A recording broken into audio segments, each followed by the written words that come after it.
Beberapa informasi sudah saya terima ya kawan-kawan lewat daripada sosial media, YouTube, Facebook, dan lain sebagainya. Bahkan dengan berita yang beredar di sumber berita yang memang ini bisa dikatakan valid juga ya. Banjir yang terjadi di Bandung Barat, tepatnya di Jawa Barat, ini menjadi sebuah kontroversial mengenai apakah ada lahan yang menjadikan ini sebuah perubahan lahan yang menjadi sumber utama adanya banjir dan longsor. Banjirnya banjir bandang ya kawan-kawan. Nah, di sini juga Kang Deddy Mulyadi langsung menyikapi hal tersebut. Nah, di sini juga menjadi kontroversial adanya lahan atau peralihan lahan yang tadinya pegunungan menjadi kebun kebun tumbuhan atau sayuran ya kawan-kawan. Apakah ini menjadi dampak utama ataukah ini adalah sumber utama peralihan lahan ini? Tetapi Kang Deddy Mulyadi juga sudah memfirasati hal tersebut. Tetapi di sini Kang Deddy Mulyadi juga banyak membantu ya kawan-kawan dengan uang 10 juta rupiah per kakak. Apakah ini bisa menjadi solusi untuk orang yang mendapatkan dampak daripada bencana tersebut ataukah tidak?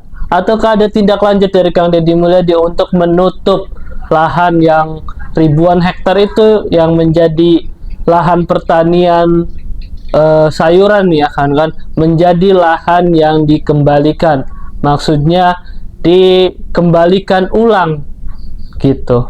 Nah, dan banyak juga penduduk yang memang tinggal di sana sehingga terjadi bencana, banyak korban yang tertimpa ya kawan-kawan, dan bahkan ada puluhan yang meninggal dan ratusan korban yang masih dicari ya kawan-kawan. Nah, semoga korban ini dan juga keluarganya dapat menerima adanya bencana tersebut dan diberikan ketabahan, kesabaran, dan juga semoga korban yang menjadi korban ini diterima di sisi Tuhan Yang Maha Esa, dan juga ratusan yang masih dicari semoga segera ketemu ya kawan-kawan. Nah, coba kita simak videonya sekarang.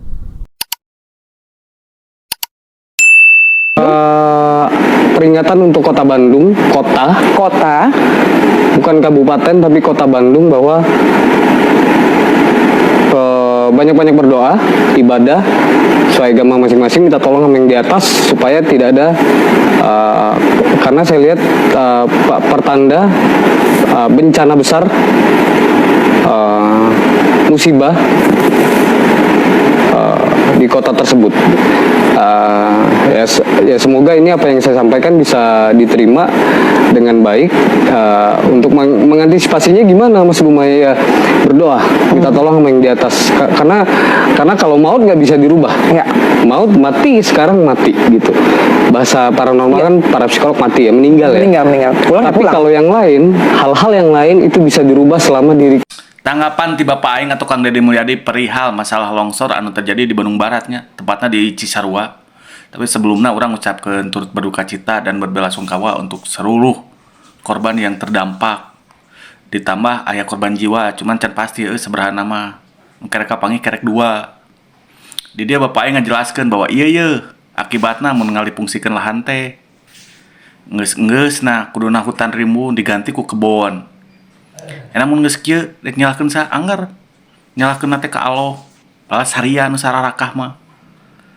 Anu geus pugul lahan eta teh jang hutan hijau, jang daerah resapan ku saria diganti jadi kebon. Jang keuntungan segelintir orang. Geus kieu nu kadampakna sa kabeh masyarakat di dinya.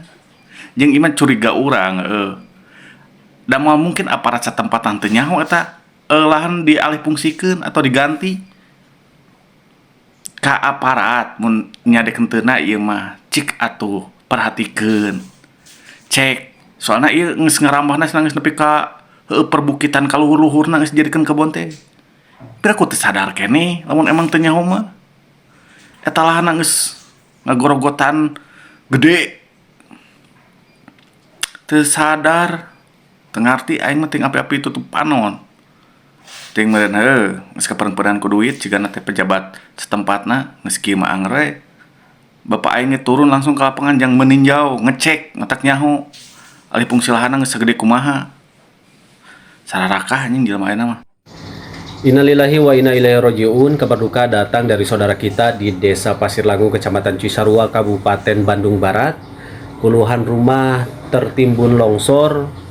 Sampai hari ini informasi yang didapat ada 6 orang yang meninggal dunia, puluhan orang masih belum ditemukan. Mudah-mudahan korban yang meninggal diterima iman Islamnya, ditempatkan di sisi Allah Subhanahu wa taala, dan korban yang hilang secepatnya ditemukan dalam keadaan sehat walafiat. Mudah-mudahan informasi ini sudah sampai ke Bapak Gubernur Jawa Barat, Kang Deddy Mulyadi, dan secepatnya ditangani. Ya, ini kan supporting saya pada petugas lapangan, kan yang bekerja itu kan mereka tuh, yang operator alat berat, mereka yang relawan-relawan petugas di lapangan, teman-teman anggota TNI, anggota Polri, yang kotor-kotoran, mereka yang bekerja dalam setiap waktu. Dan mereka itu kan senang kalau ditinjau, kalau dilihat, dibawain makanan. Orang yang kerja kan, kemudian dibekelin, itu kan seneng. Untuk itu, ini adalah bagian spirit yang diberikan oleh saya pada para petugas di lapangan yang sampai hari ini mau terus bekerja.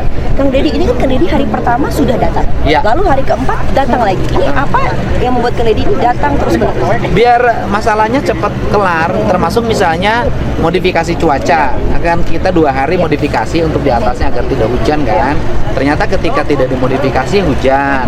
Akhirnya besok ya kita modifikasi lagi. Itu kan bagian saya memahami. Setelah itu juga saya ingin melihat daerah-daerah mana lagi yang berpotensi, sehingga saya bisa mengambil keputusan-keputusan untuk mencegah tidak terjadi di tempat lain. Baik, Kang Deddy, ini juga ada tersebar viral di sosial media bahwasanya Gubernur Jawa Barat memberikan santunan 10 juta rupiah. Mungkin boleh diklarifikasi sedikit, seperti apa, Pak? Ya, itu sebenarnya bukan santunan, itu adalah uang untuk tinggal di tempat lain selama 2 bulan plus dengan bekal makannya. Kan cukup tuh 10 juta untuk 2 bulan.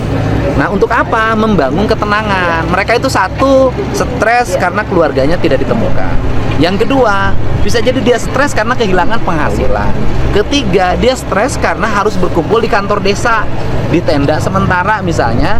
Kan pagi-pagi harus pikirin ke toilet ngantri, mandi ngantri, makannya mie terus misalnya kan. Atau jenuh itu juga karena dapur-dapur umum kan makanannya tidak seselera di rumah. Nah, maka saya selalu memilih, udah deh, daripada berkumpul jadi tontonan, nanti jadi wisata bencana, lagi bahaya itu. Nah, lebih baik mereka tinggal di rumah tenang sambil menunggu saudaranya yang tertimbun oleh longsoran tanah bisa ditemukan. Baik, Kang, terakhir, ini katanya lahan longsor ini akan dijadikan tempat penghijauan. Seperti apa mekanisme yang dirancang oleh pemerintah?